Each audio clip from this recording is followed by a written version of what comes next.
Hello everyone and welcome to my YouTube channel. Let's start crafting. So we're going to talk about furosemide versus bumetanide. So let's just dive in. So furosemide and bumetanide, they both are loop diuretics. As many of us have worked in cardiology or even in acute medicine, so we come across these medications very often. So how do they work? They work on the thick ascending limb of the loop of the Henle, and they inhibit the normal sodium potassium 2 chloride co-transporter. So you would be losing more potassium, you'll be losing more sodium and the chloride, so which will cause potent diuresis and natriuresis. So diuresis means losing water, natriuresis salt. Okay. So what are the different features? How are they different from each other in different aspects? So if you look at the potency, so bumetanide is 40 times more potent by weight as compared to furosemide. So even if you see the equivalence dosing, furosemide 40 is equal to 1 milligram of bumetanide. So you may ask yourself that why is it that bumetanide is more potent than furosemide? It is because the bumetanide has greater affinity for sodium potassium 2 chloride co-transporter in the thick ascending limb of the loop of Henle, and because it is more efficiently delivered to its site of action. So this is why it's more potent. Even if you see the oral bioavailability, bumetanide is more reliable in terms of that. Start of drug of action is lower than furosemide. Even the onset, when you give it via IV, is very earlier than furosemide, even though we rarely use bumetanide IV, but it's just about the potency that we're talking about. So renal elimination, there is some hepatic metabolism that happens for bumetanide, but both predominantly both are excreted through renal. Even the cost, so here furosemide is much more inexpensive as compared to bumetanide. So it is often used, the bumetanide is often used in furosemide uh, resistant cases, or if the response is not adequate enough. So that is when we use it. There are other causes of its use as well that we're going to talk about. So why does bioavailability matter here? So we all have studied pharmacology. We know bioavailability for drugs matter. So furosemide absorption can be unpredictable, especially in patients with severe heart failure, gut edema, and critical illnesses. It does not mean that you shouldn't be using it. It means that it may be unpredictable. So bumetanide is absorbed more reliably. So a patient who appears furosemide resistant, they may respond better after you switch them to bumetanide. Even at equivalent doses. So that's why I said, so mostly in acute medicine department you may not be seeing all of this, but if you work in cardiology you may be able to notice that cardiologists, they make these decisions very often, that if they see that furosemide is not working, so just switch to bumetanide. Okay, so why do we prefer furosemide? It's usually the first line loop diuretics because it's inexpensive, yes, widely available, yeah, and again, the clinicians have more trust in furosemide because it has been used very often in patients with very good responses, and most of the time it's a very effective drug.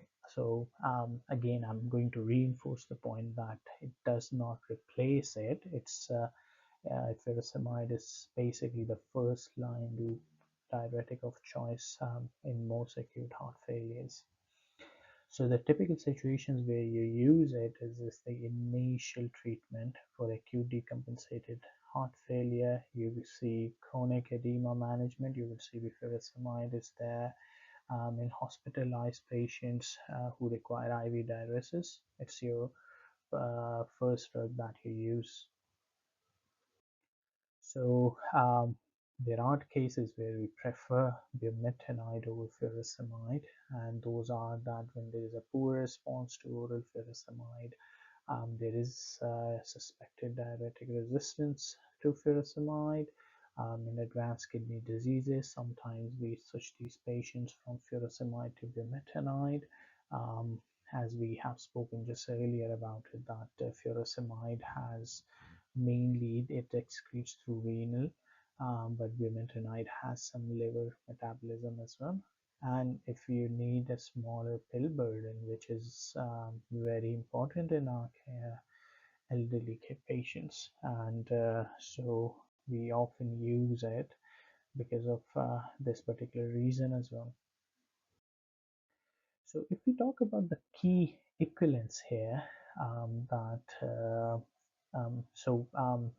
this is important that if someone is on 40 milligram of uh, furosemide at home and they come in with decompensated heart failure, and you as an inpatient you have increased their furosemide to 80, for example, so it will be equal to 2 milligram of bumetanide.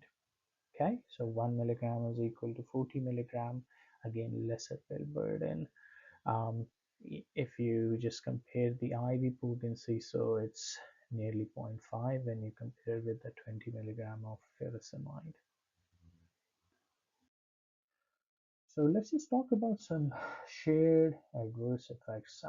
So let's just dive into the simpler ones first. So again, it will cause hypertension and volume depletion and dehydration because you're losing fluid, you're losing your salt. So all these things can happen. Again, it's excreted through the renal, so it can worsen the kidneys as well. So you need UNEs monitoring in these patients. We often use furosemide infusions in the ward, especially in patients who come in with decompensated heart failure, very fluid overloaded. Their blood pressure is labile. So sometimes what we do is that if there is blood pressure, uh, if their blood pressure is on lower side, so what we do is that we switch these patients from IV boluses. So we switch them from IV boluses to infusion because the infusion would give constant amount of furosemide, so it won't bring the blood pressure down after every single dose. So we sometimes do that, and so these were the simpler ones. So now let's just see how does it decrease or how does it affect these electrolytes. We'll talk about this as well. So when we say that the furosemide acts on the sodium, potassium, and 2-chloride pump, obviously you would be losing this. When you lose this, there will be RAS activation, which will lead to aldosterone activation, and we all know what does aldosterone does. So sodium and water retention and potassium secretion along with the hydrogen ion secretion as well. So when you lose your hydrogen ions, you'll get metabolic alkalosis. When you secrete potassium, you'll be losing your potassium as well. You'll be losing sodium anyways with the action over there, the sodium, potassium into chloride pumps. So how do we lose magnesium? So what happens is that normally without furosemide in thick ascending loop, the sodium, potassium, and 2-chloride transporter, um, it takes the sodium, potassium, and chloride into the kidney cells. But some of the potassium then leaks back into the urine through ROMK channels. What are ROMK channels? It's basically a renal outer medullary potassium channel. What it does is that it's basically a specialized inwardly rectifying potassium channels which are located in the kidneys. So their primary function is to regulate potassium balance by either recycling potassium in the thick ascending limb or excreting the excess potassium into the urine. Okay, so what does this potassium does is that this potassium leaking back creates a positive charge inside the tubule. By the tubule, I mean on the urine side. So, for example, if this is the urine side, the tubule side, and this is the blood, okay?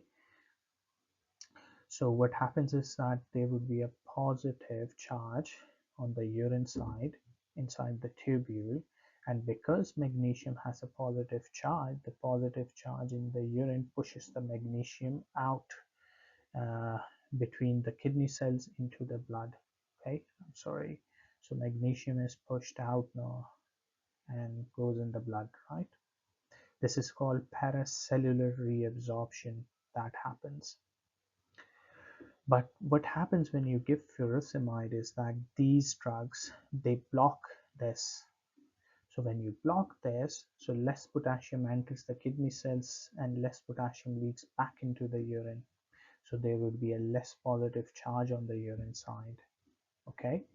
So now if there is no electrical force to push this potassium out, so magnesium would be lost in the urine. So that is why you get hypomagnesemia.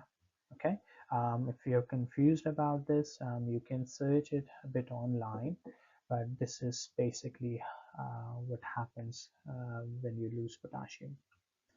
And last but not the least, ototoxicity. So what happens to your ear is that the same sodium, potassium, and the chloride pump is also found inside the inner ear.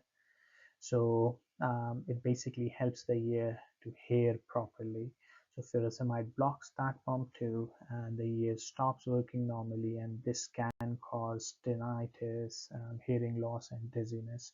So it's the same pump which is being blocked elsewhere in the body, and at this time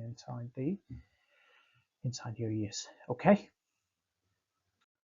So the practical rule of thumb is that you start furosemide for most patients with edema or heart failure, and you switch them to bumetanide when oral furosemide absorption is unreliable or the patients appear resistant despite the appropriate dosing. Okay, so I hope this lecture helped clarify any of the misconceptions. Thanks for watching, guys. Please don't forget to like and subscribe. Until next time, I'll see you in the next lesson. Stay healthy. Bye.